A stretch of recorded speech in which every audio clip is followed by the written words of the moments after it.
Mobile phone ഉപയോഗിക്കുന്ന T V കാണുന്ന മലയാളികൾക്ക് ഇനി പരിചയപ്പെടുത്താണ്ടാത്ത ആളാണ് നജീബ്. ഇതിനോടകം തന്നെ എല്ലാവരും പല രീതിയിൽ കണ്ടിട്ടുള്ള ആളാവും. ആടുജീവിതത്തിലൂടെ അദ്ദേഹത്തിൻ്റെ ജീവിതം നമ്മൾ വായിച്ചിട്ടുണ്ടാവും. നമസ്കാരം. നമസ്കാരം. എങ്ങനെയാണ് ബെന്യാമിനിലേക്ക് ചേട്ടൻ എത്തുന്നത്?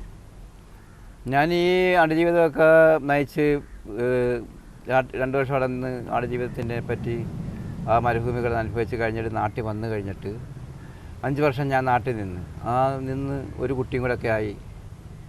അപ്പോഴും നമ്മൾ ഇതുപോലുള്ള കടലിലെ അന്ന് ഈ കല്ലില്ലായിരുന്നു. ഇപ്പോൾ ഈ കടലിലെ കക്കാവാരും മണ്ണെടുപ്പും ഒക്കെ ആയിട്ട് ഇങ്ങനെ നടന്ന 5 വർഷം അങ്ങനെ അങ്ങ് പോയി. അപ്പോൾ അന്നേരം നമ്മൾ അതുകൊണ്ട് നമുക്ക് ജീവിച്ചിങ്ങനെ പോകാനേ പറ്റത്തുള്ളൂ. അപ്പം എനിക്കന്നേരം പിന്നെ ഗൾഫിലേക്ക് പോകണമെന്നുള്ളൊരു ആഗ്രഹവും ഇല്ല, എൻ്റെ ഭാര്യയ്ക്കും ഇല്ല. അങ്ങനെ ഞാൻ പിന്നെ എൻ്റെ ഒരാളിയൻ, ഞാനന്ന് ആദ്യമായിട്ട് പോയത് 5 സെൻറ്റ് സ്ഥലം, എനിക്ക് ആകപ്പാടുള്ള 5 സെൻറ്റ് സ്ഥലം വിറ്റിട്ടാണ് ഞാൻ ആദ്യമായിട്ട് പോകുന്നത്. അതിനകത്ത് എനിക്ക് ഒരു റിയാൽ പോലും കിട്ടിയില്ല. ഞാൻ തിരിച്ച് വെറും എൻ്റെ ഈ തടി മാത്രമായിട്ട് ഞാൻ തിരിച്ചു വരുന്നത്, അല്ലാതെ എൻ്റെ കയ്യിലൊരു പേഴ്സ് പോലും ഇല്ലായിരുന്നു. പിന്നെ അങ്ങനെ ഇരിക്കുമ്പോഴാണ് അളിയൻ എൻ്റെ ഭാര്യയുടെ ആങ്ങളെ ഇതുപോലെ ബഹ്റൈനിലേക്ക് ഒരു ഫ്രീ വിസ അയച്ചു തരും. അങ്ങനെ അവിടെ പോയി കഴിഞ്ഞിട്ട് ഞങ്ങൾ അവിടെ ചെന്നിറങ്ങി 2-3 ദിവസം അളിയൻ്റെ റൂമിലൊക്കെ നിന്ന്. അളിയൻ്റെ ചെറിയ സ്റ്റുഡിയോയാണ് അവിടെ. അപ്പോൾ സ്റ്റുഡിയോയിലേക്ക് ഒരു ദിവസം എന്നെ ഇങ്ങനെ കൊണ്ടുപോയി ഞാനവിടെ നിൽക്കുമ്പോൾ അളിയൻ്റെ ഒരു കൂട്ടുകാരനാണ് സുനിലെന്ന് പറയുന്ന ഒരാൾ.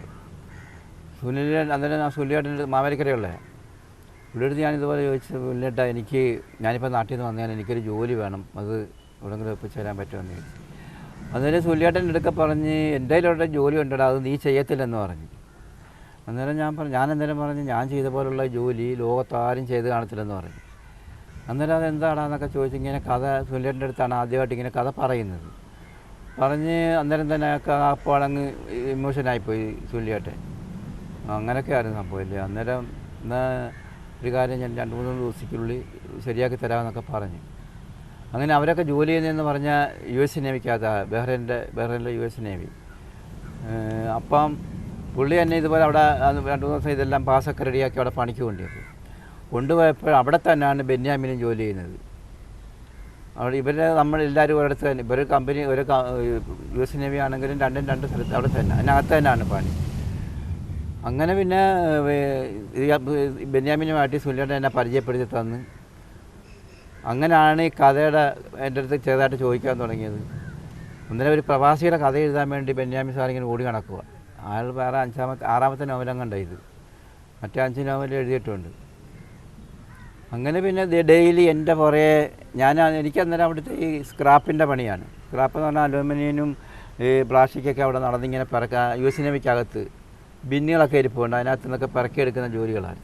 നമ്മുടെ ഇവിടുത്തെ ആക്രി പണി തന്നെ, അത് തന്നെ. എന്നാലും എനിക്ക് ആ ആക്രി പണി രാജകീയ സുഖമാണ്. സുനിലേട്ടൻ്റെ അടുത്ത് പറഞ്ഞ് എൻ്റെ ഒരു ജോലി ഉണ്ടെന്ന് ഞാൻ ചെയ്യത്തില്ലെന്ന് പറഞ്ഞു.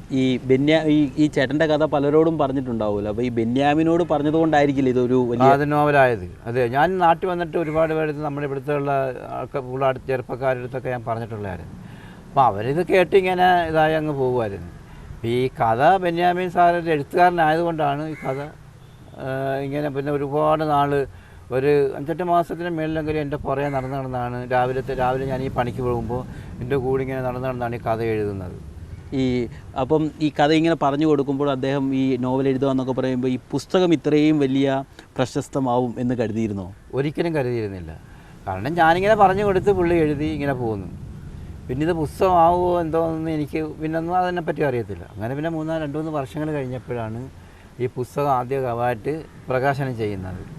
അപ്പോൾ പ്രകാശനം ചെയ്തപ്പോൾ എനിക്കാണ് ആദ്യം എന്നെ വിളിച്ചിട്ടാണ്, അവിടെ ആ വേദിയിൽ എന്നെ വിളിച്ചിട്ടാണ് ആദ്യമായിട്ട് ഈ ഒരു ബുക്ക് എനിക്ക് തരുന്നത്. ഫസ്റ്റിൽ തരുന്നത് എനിക്കാണ് ഈ പുസ്തകം. അത് മുഴുവൻ വായിച്ചിട്ടുണ്ടോ?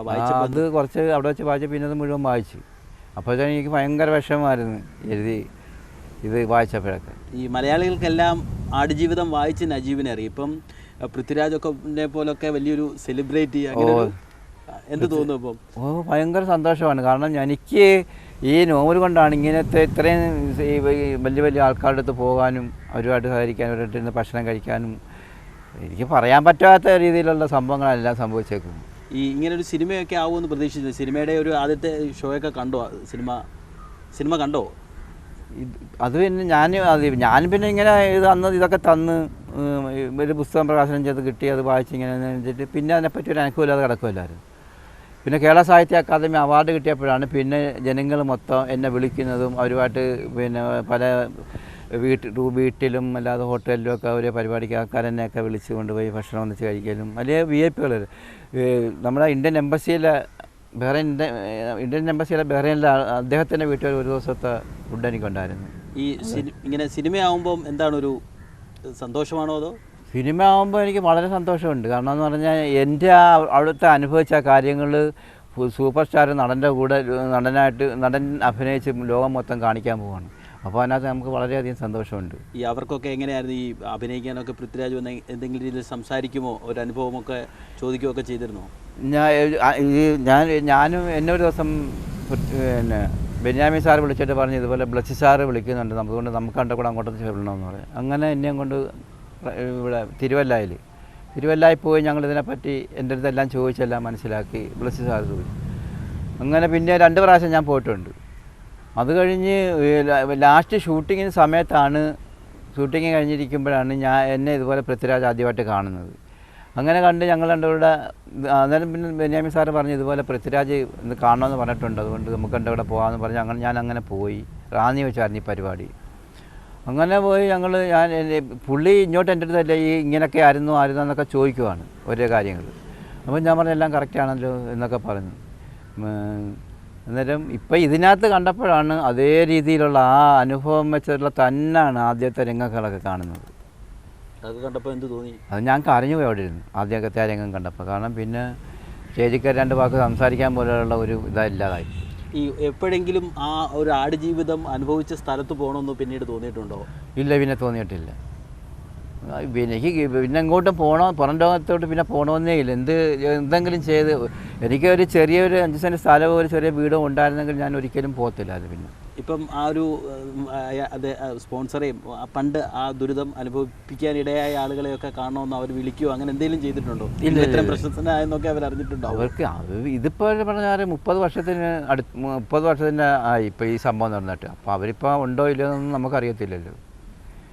അങ്ങനെ ആരും വിളിച്ചിട്ടൊന്നുമില്ല. ഈ നിങ്ങൾ അന്ന് പോയൊരു സാഹചര്യമല്ല ഇപ്പോൾ പ്രവാസത്തിൽ. ആളുകൾക്കൊക്കെ ഒരുപാട് മാറ്റം ഉണ്ടായി, ഫോണൊക്കെ വന്നു. അപ്പം ഇനിയും പ്രവാസത്തിന് പോകുന്ന ആളുകളോട് എന്തെങ്കിലും പറയാനുണ്ടോ? പ്രവാസത്തിന് പോകുന്ന ആൾക്കാരോടത്ത് എനിക്ക് ഇനിയും പറയാനുള്ളത്, നമ്മൾ ആരെങ്കിലും പുറത്തുനിന്ന് ആരെങ്കിലും വിളിച്ചു കഴിഞ്ഞാൽ നമ്മൾ പാസ്പോർട്ട് കൊണ്ടുവന്ന് അവിടെ കൊടുക്കരുതെന്ന്.